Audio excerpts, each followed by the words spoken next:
Hi Superhumans, welcome back to my channel. My name is Renee. If this is your first time here, I'm dedicated to helping you and me become the best version of ourselves so that we can contribute more beautifully to this world. Emotional intelligence, emotional quotient, EQ, and I'm not talking about equalizers for all you base heads out there. I'm talking about the thing that has taken over IQ as a leading indicator of whether someone would be a proficient leader or suitable for a specific role. Emotional intelligence dictates our ability to connect with people and is an indicator of whether we can perceive our own emotions as well as the emotions of others. If you're interested in figuring out whether you have a low emotional quotient or not, then please keep watching. And also stay tuned, because at the end of every point I'll be giving you a strategy that you can use to help you improve your emotional quotient, whether you're someone who struggles or not.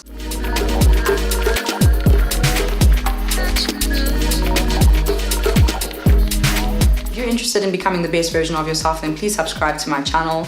I'll be bringing videos related to self-mastery topics that you can use to help you lead your best life so that you can have better relationships and experience success in all facets of your life. But for now, let's get into emotional quotient and figure out whether we have a high one or a low one together. The first indication that you have a low emotional quotient is that you lack empathy. If you see somebody going through something very difficult and you struggle to put yourself in their shoes and imagine what they may be going through, then this may be a sign that you have a low emotional quotient. Even though somebody may be going through a situation that you have never been through, it is a human quality to be able to identify what the raw emotion is and to be able to relate to whatever that raw emotion is. So that's something that you can practice, whether you're watching a movie or you're chilling with some friends or you read an article in the news.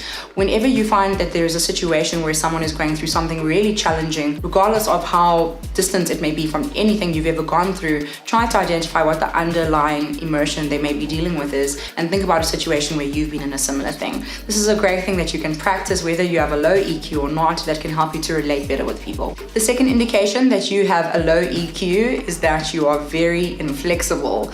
Most people with a low emotional quotient believe that they're always correct in a situation and struggle to imagine what value somebody can bring to any decision that needs to be made when they believe that they are always correct. An important way to look at life and to look at people that you meet is to realize that they always have something that they can bring you, whether you realize it or not. So you always know something that somebody else doesn't, and somebody always knows something that you don't. And this is a really important attitude with which to enter life. After all, if we're not learning anymore, then what is really the point of existing? There's a reason why we have 2 ears and 1 mouth, is what my primary school teacher always used to tell me, although I'm still talking quite a lot. Not much has changed. Navigating through life, realizing that there is always something to be gained from somebody else, is a really great perspective to have. This is an important thing to remember whether you struggle with a low EQ or not. Be flexible, be open, have an open heart, and try to figure out what there is that somebody else can bring to your life that you may not already have. The third indication that you have a low emotional quotient is that you feel that popularity is overrated.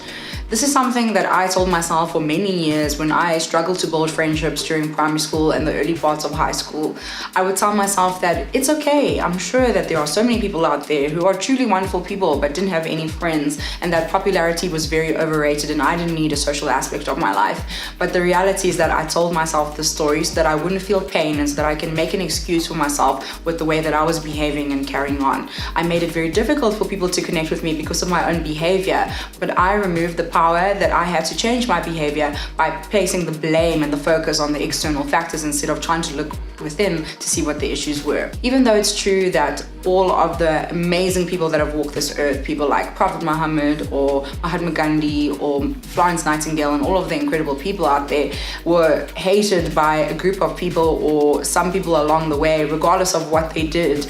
This is a fact. People are not going to like you all the time. In fact, there's always going to be somebody who has an issue with you and what you're doing. However, if you find yourself wholly disliked by the masses, it may be an indication that there's something wrong with you and your behavior. Well, maybe you're comfortable with it and that's fine, but if you're uncomfortable with it, it's better to face the facts and try to identify what the issue may be with the way that you're behaving, rather than making up an excuse to cover up the pain. So what I can advise to you, if you're trying to be more liked and get along better with people, is to always be more of the listener in conversations, to ask people questions and to get to know them, to take a genuine interest in the stories that people tell you.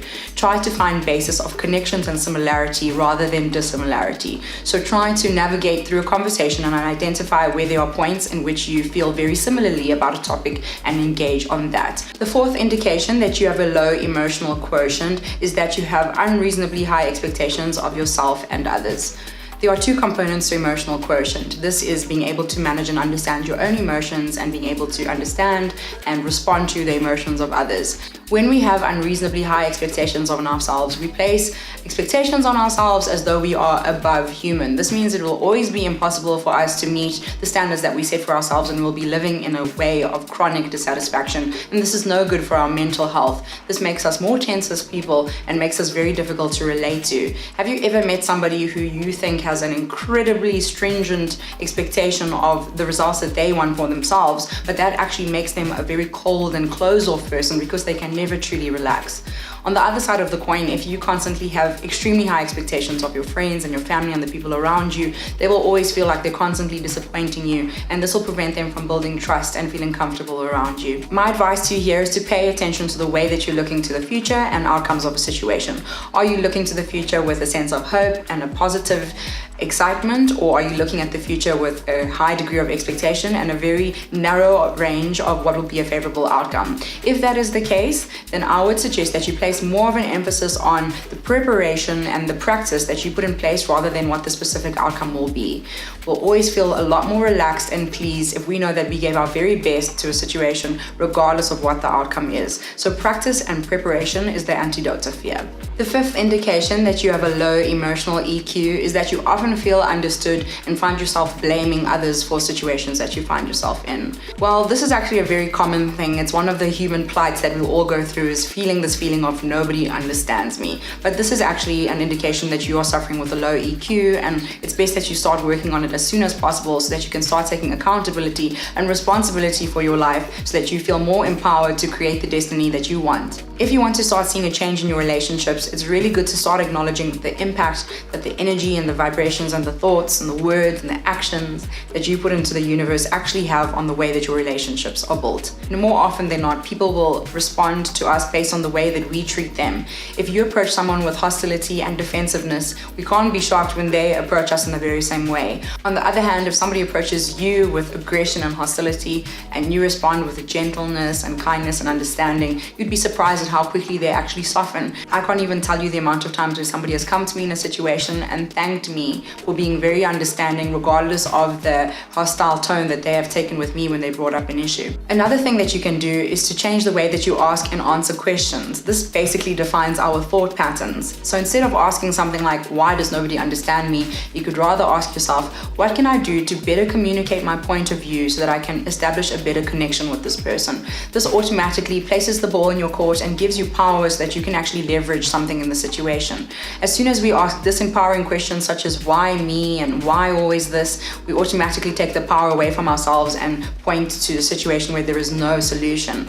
In general, and this applies for all of the strategies, you want to focus on being solution oriented when it comes to people instead of problem oriented. So stop trying to identify what is wrong with someone or what is wrong in a situation, but direct your attention to what can be done to improve it or change it. And this in general will leave people thinking that you are a positive minded person and that they can always turn to you if they're looking for a way out in a difficult situation. If you found this video useful, then please give it a like or dislike it if you didn't. I really appreciate you all taking the time to sit through this whole video. If you know anybody who would benefit from the information, then please share this video with them. If you are interested in ways of improving your emotional intelligence, then check out my playlist titled Master Your Emotions and my other playlist titled Master Your Relationships, and I'll link both of them now on the screen so you can check them out. If you want more advice and guidance on living an extraordinary life, then please check out my blog. I release articles every Monday and Friday on self-mastery and related topics. My aim is to produce content that is actionable and easy to digest so that you can implement it in your life and lead an extraordinary life as a result. So if you're interested in that, then please subscribe to my mailing list for future articles. But otherwise, thank you so much for watching. It's been wonderful having you here. I'll see you in the next one. Bye.